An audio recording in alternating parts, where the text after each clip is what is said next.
چرا تو میای میگی چرا نمیمیری؟ چرا میای به من میگی فاحشه؟ چرا میای به من توهین میکنی؟ دل منو میشکنی.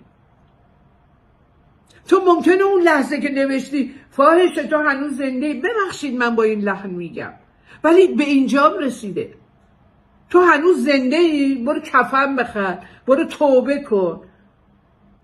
توبه از چی بکنم؟ برای اینکه تو رو خوشحال میکنم؟ توبه برای چی بکنم؟ برای اینکه دل تو رو شاد میکنم؟ دل مادر تو که تو خونه نشسته، نه کامپیوتر بلده، نه من بیرون میره، نه نشسته منو تماشا میکنه، یه دونه تلویزیون میذاره جلوش منو تماشا میکنه.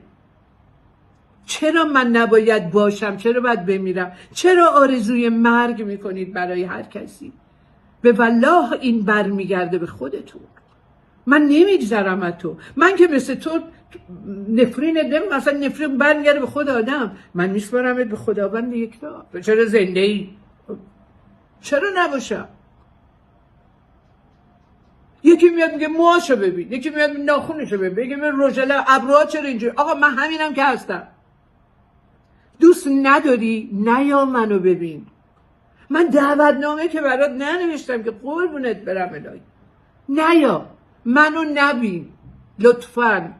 ولی اگر میای با همه دلت بیا، اگه میای با شرفت بیا، اگه میای با معرفتت بیا، اگه میای میشینی منو نگاه میکنی یه خسته نباشی یه قلب کوچولو برام بذار. اصلا خوشت نمیاد؟ نیا عزیزم منو نبین. از من خوشت نمیاد دنبال من نگرد. وقتی منو میبینی ردم کن.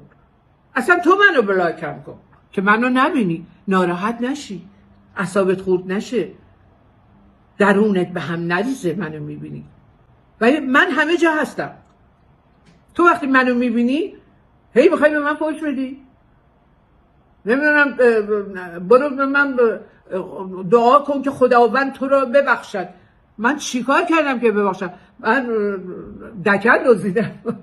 من چیکار کردم؟ من ناموس کسی رو بی‌حیثیت کردم؟ من اموال کسی رو بالا کشیدم که مال من با اموال ما رو بالا کشیدن که ما هیچ کاری نگه پولمون رو خوردن همه کار کردن؟ چرا یکی از این شاعرها توی شعرهاشون فحش نیست؟ مثل سعدی، مثل حافظ، مثل شمس تبریزی، مثل بابا طاهر عریان و شهریار، همه از عشق هم میزنن، همه از صفا و معرفت و یه رنگی حرف میزنن. پس الان چه بلایی سر ما اومده که ما اینجوری بگذاریم؟